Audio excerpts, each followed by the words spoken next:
할렐루야. 생명 주께 있습니다. 우리의 모든 삶을 책임지십니다. 사순절 기간입니다.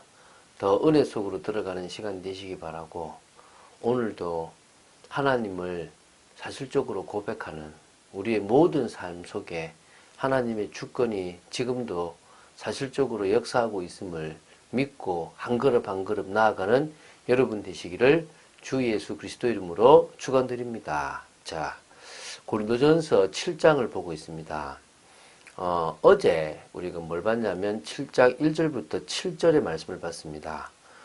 결혼의 여부, 또 부부생활 전반에 대한 어떤 기본 원칙을 개략적으로 설명했다라고 보시면 됩니다.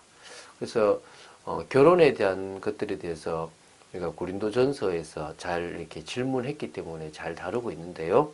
이 8절부터 40절까지는 결혼 문제와 관련해서 좀 보다 구체적인 어떤 대상과 그 경우에 대하여 아주 좀 이렇게 잘 답변을 주는 이렇게 얘기했고, 주가 아니라 나는 이렇게 대답을 한다라는 부분을 이렇게 조금 구체적으로 설명해 놨습니다. 그 가운데서 오늘 이제 8절부터 16절을 볼 건데요. 특별히 어떤 게 나오냐면 미혼자와 과부에 대한 어떤 독신 생활을 권장하는 부분들이 나오고요. 기혼자의 경우 이혼 문제에 대해서 어떻게 해야 되는지에 대한 교훈을 주고 있습니다. 이혼 안 하는 게 맞죠. 그런데 이혼을 해야 될 상황이 있을 수도 있습니다. 그럴 때 어떻게 인도를 받아야 될 것인지, 사실 저도 그렇게 고민했던 적도 있고, 이거는 정말 같이 사는 게 너무나 힘들고 싸울 수밖에 없다면 이혼보다는 좀 이렇게 정말 어쩔 수 없으면 별거를 조금 이렇게 권하기도 했는데요. 바울이 뭘 권했는지 한번 우리가 보면서 그 중심을 이해하는 시간 되기 바랍니다. 자, 먼저 7절, 8절을 먼저 보겠습니다. 내가 결혼하지 아니한 자들과 과부들에게 이르노니 나와 같이 그냥 지내는 것이 좋으니라. 만일 절제할 수 없거든 결혼하라. 정욕이 불같이 타는 것보다 결혼하는 것이 나으니라. 이제 이 8절, 9절 두 절은요, 이제 결혼을 좀 상세한 것 중에서 미혼자와 과부에게 이제 이렇게 지금 이야기하고 있습니다. 이 지금 바울의 입장은요, 뭐라냐면, 나와 같이 그냥 지내라. 나와 같이. 혼자 있으라 이거예요. 지금 바울은 지금 독신으로서 전생을 선교를 위해서 삽니다. 신부님과 목사의 차이는 뭐냐면, 목사는 가정을 가지고 있고 신부님은 가정이 없습니다. 가정을 가진 목사의 장점은 가정을 이해합니다. 아버지의 심정을 이해하고 엄마의 심정을 이해하고 자녀의 심정을 이해합니다. 그러다 보니까 조금 더 세밀하게 답을 줄 수 있겠죠. 단점은 인간적으로 가족에 얽매일 수 있고, 또 다른 욕심들, 또 어떻게 보면 자녀들 때문에 더 큰 주님의 일에 생명 걸지 못하는 부분들이 있을 수 있습니다. 가정 때문에. 근데 신부님은 어떤 의미에서는 가정을 가져보지 않고 자식을 낳아보지 않고 키워보지 못했으니까 그것을 전적으로 이해할 수 없는 부분은 있습니다. 그러나 객관적일 수 있고 뭔가에 매이지 않을 수도 있죠. 바울은 지금 뭐라 하냐면 그냥 나와 같이 지내라는 거죠. 단 뭡니까? 절제할 수 없다면, 절제할 수 있으면 좋잖아요. 그래서 절제할 수 없다면 뭐라고요? 결혼하라는 거죠. 그래서 어떤 의미에서 참 이게 중요합니다. 사람이 가지고 있는 이 성적 욕구라는 것이 누구나 다 있지 않습니까?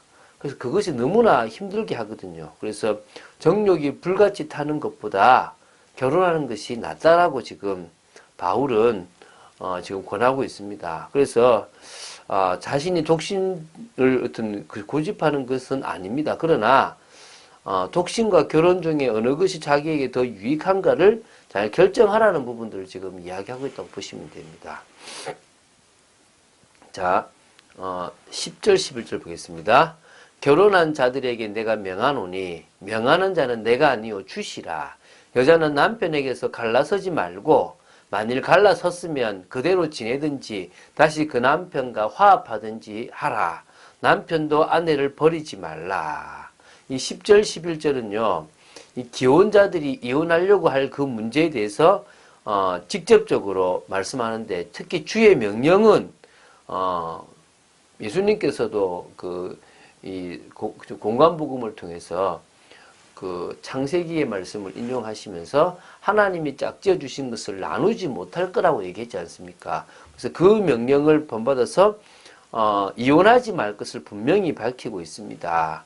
그래서 이제 근데 교회 올 때 이미 갈라섰단 말입니다. 그러면 그냥 그대로 지내는데 혹시 서로 이제 화합하려고 하는 마음이 있다면 화합해라. 그래서 남편은 아내를 맞지 말라고요. 버리지 마라. 참 그때 그 당시에 남자가 우선이다 보니까요. 여자를 버리는 경우들이 꽤 많았다는 거죠. 그거는 악이라는 거죠. 잘못됐다는 거죠. 자, 12절부터 16절을 같이 좀 읽겠습니다. 요건 조금 주께서 직접 명하시지 않았던 것, 오히려 바울이 자기의 견해를 얘기하는 건데요. 한번 읽고 나서 얘기하도록 하겠습니다. 그 나머지 사람들에게 내가 말하노니 이는 주의 명령이 아니라 만일 어떤 형제에게 믿지 아니하는 아내가 있어 남편과 함께 살기를 좋아하거든 그를 버리지 말며 어떤 여자에게 믿지 아니하는 남편이 있어 아내와 함께 살기를 좋아하거든 그 남편을 버리지 말라. 믿지 아니하는 남편이 아내로 말미암아 거룩하게 되고 믿지 아니하는 아내가 남편으로 말미암아 거룩하게 되나니 그렇지 아니하면 너희 자녀도 깨끗하지 못하니라. 그러나 이제 거룩하니라. 혹 믿지 아니하는 자가 갈리거든 갈리게 하라. 형제나 자매나 이런 일에 구애될 것이 없느니라. 그러나 하나님은 화평 중에서 너희를 부르셨느니라. 아내 된 자여 내가 남편을 구원할는지 어찌할 수 있으며 남편 된 자여 내가 내 아내를 구원할는지 어찌할 수 있으리요. 자, 조금 다른 예를 지금 들고 있는 거죠. 이혼을 할 상황이 생길 수 있다는 겁니다.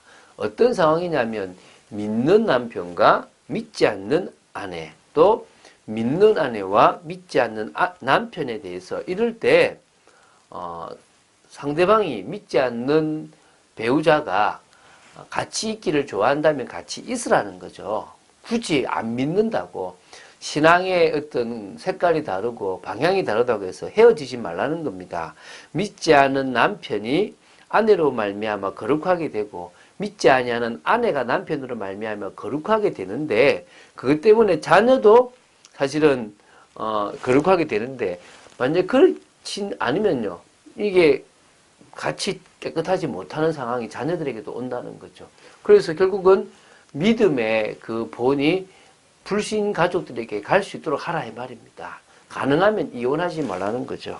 그런데 혹 믿지 아니하는 자가 갈리거든. 그냥 갈라지려고 헤어지려고 하면 헤어지라는 거죠. 형제나 자매나 이런 일에 뭐요? 구애될 것이 없다. 너무 막 같이 살아야 된다라고 하지 말라는 거죠. 그러면서 또 얘기합니다. 그러나 하나님은 뭐요?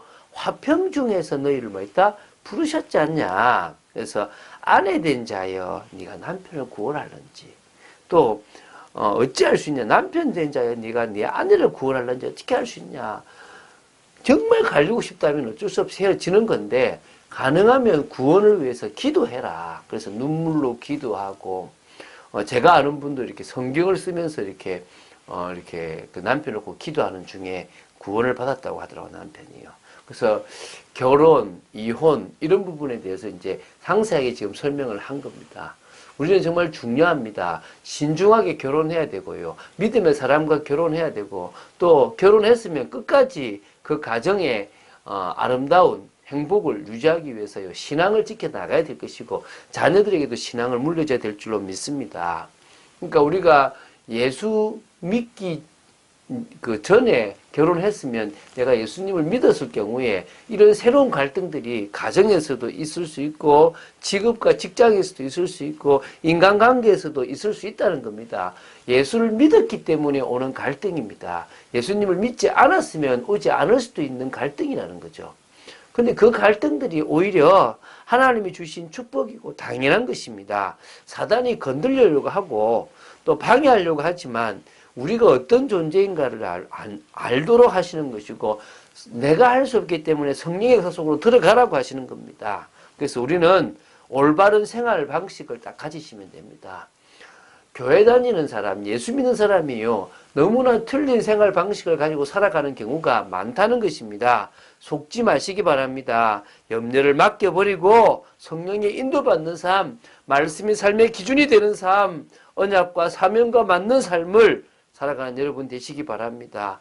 그래서요, 최고의 자리, 다른 것 말고요, 주님과의 관계에서 최고의 자리에 올라간다면 일에서도 또 사람과의 관계에서도 모든 문화에서도 최고의 자리 응답이 오게 될 줄로 믿습니다.